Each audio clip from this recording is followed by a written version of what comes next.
Say, man, Angela Yee was on Fox 5 Washington, D.C. yesterday, and she was asked about the recent fallout on the Breakfast Club with all of the members, but more specifically, Loren, Larosa, and Jess Hilarious. Now, Angela Yee revealed something that, now that I look back on it, I don't think it was articulated or communicated really well to Jess Hilarious, because Angela Yee revealed some details about how that situation was going to work out after her, and Just Hilarious, I think she was lost on this one. You dig what I'm saying? And also, Angela Yee was kind of asked and a little bit pressed to try to find out some information about why she left the Breakfast Club. Let's get to the content. Say, man, if you watching this video right now, man, and you like how we kick it over here at GuddaTV, man, why don't you do me a favor and hit that like button, hit that subscribe button, and turn on your notification bells, man. It won't cost you nothing. I promise you. Why don't you go ahead and do that for the boy and help the channel out? Appreciate you. All drama that we all heard on the airwaves. Well, I would say this. When I initially left, they did say they were going to hire 2 people. So that was always the plan. So, I'm going to be honest, I don't know what's communicated to anybody. I know Jess was out on maternity leave, and I know that's tough, too, coming back. I know she's expressed, you know, having a baby, postpartum, all of those things take a toll. And Loren works really hard. And Jess does, too. Like, she's on the road, and I think part of why they hired her was because of that. Like, she does comedy shows, she goes on the road. That adds a lot to the show. Has a strong following. Yeah. But I think a lot of times it is social media that tends to get people riled up. It's outside forces. It's not what's in the room, and that's what makes tension sometimes build. But what is good is when you can have a blow up and then work through it. And so we just have to see it publicly play out. But I think it looks like they're really working through it. And I feel like this can be an advantage because a lot of people can relate to blow-ups in the workplace, and then how do you move forward from that? Because sometimes the resentment can just build and build and build, and then everything falls apart. But if you can catch it early on, that's a good way to make sure, let's squash You knew that they were going to the 2 people or 2 women model. I don't know if it was 2 women, but 2 additional people. How is it that that didn't get communicated to Jess Hilarious, or at least it appears that way? Well, I'm not sure what they communicated, but I know the plan always was, even when I was there, they were like, we should add another person. Okay. And so it was always like, okay, you know, we're going to hire 2 people. And I feel like they've said that, so I'm not sure. In that moment.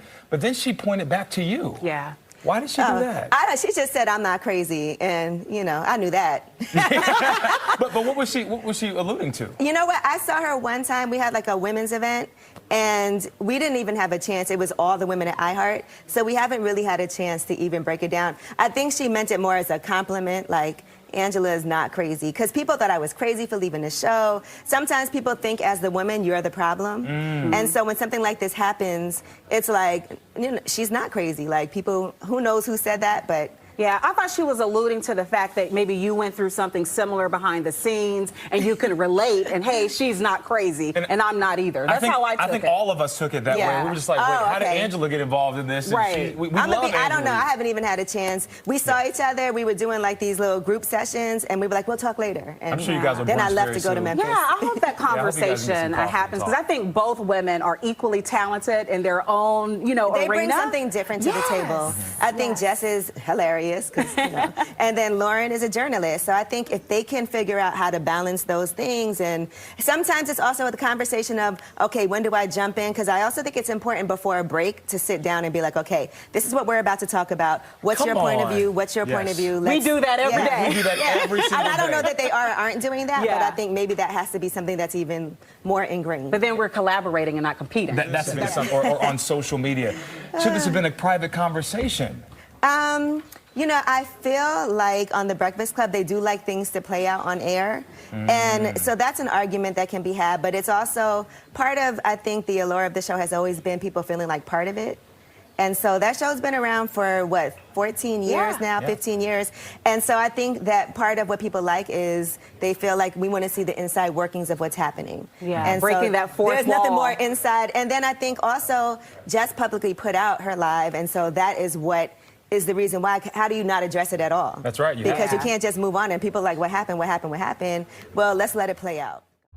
Angela Yee is keeping the true nature and the true details behind why she actually left the Breakfast Club really close to the vest, because I have not seen, maybe she did, but I have not seen her really discuss and get down to why she really truly left the Breakfast Club when she did. Now, obviously, she got her own radio show that she do with Mano called Way Up. You dig what I'm saying? And she has been successful out on her own. But the true nature behind why she left when she did is still up for speculation. I guess we just gonna have to speculate about it. But we do remember the whole incident when Gucci came up there and confronted her and basically exposed her for wanting to give it up to him back in the day. So she got some real pressure behind that. And Charlamagne the God going to do a sit-down interview with Gucci Mane after that really didn't help the situation either, because Charlamagne did a one-on-one with Gucci Mane, and Gucci Mane pretty much exposed, violated, and disrespected DJ Envy and Angela Yee. So I guess we're gonna have to take that and make a sandwich, man. You understand me? Now, as far as just being lost on this whole situation about how it was supposed to play out after Angela Yee left the Breakfast Club, I did not know. And it seems to me that Jess Hilarious did not know that they was looking to hire 2 additional people for the Breakfast Club after Angela Yee left. So Jess Hilarious' position is kind of flawed to me, because it seems as though she thought she was going to be the only one. But Angela Yee is saying here is that she was under the assumption that after she left, they was going to hire 2 more members. Jess Hilarious thought it was just going to be her. She thought she was going to be the one and only, and that kind of bear fruit in how the whole thing blew up on the Breakfast Club live, because Jess Hilarious didn't understand why Loren Larosa was still hanging around, still sticking around, and still, you know, in there with them while they was doing the show. She was supposed to be, you know, a journalist and do media stuff and, you know, be a producer or whatever. But she took Loren Larosa came to the Breakfast Club and took a seat, and she's still taking that seat at the Breakfast Club. Now, Charlamagne has gave her a deal to do a podcast, and that is coming after the fact of everything blowing up at the Breakfast Club. So a little bit of detail for me. I don't know if it was for y'all, but yes, Angela Yee revealed that Jess Hilarious wasn't the only one to be hired at the Breakfast Club after she left. Angela Yee was told that they was going to hire 2 people, and they did, Jess Hilarious and Loren Larosa. But Jess Hilarious is under the impression that it was just supposed to be her. And she had a problem with Loren Larosa still being there after she, after she came back off maternity leave or whatever. But it is what it is at this point. They seem to be working it out. Again, Loren Larosa got her own show coming on the Black Effect podcast network. And so Jess Hilarious probably, I guess she found out in real time that, look, we were gonna hire you. Yeah, you got the job, but Loren Larosa also has the job, and she also has a voice. So I guess it is what it is, man. I get at y'all on the next one. Y'all be smooth. I'm out.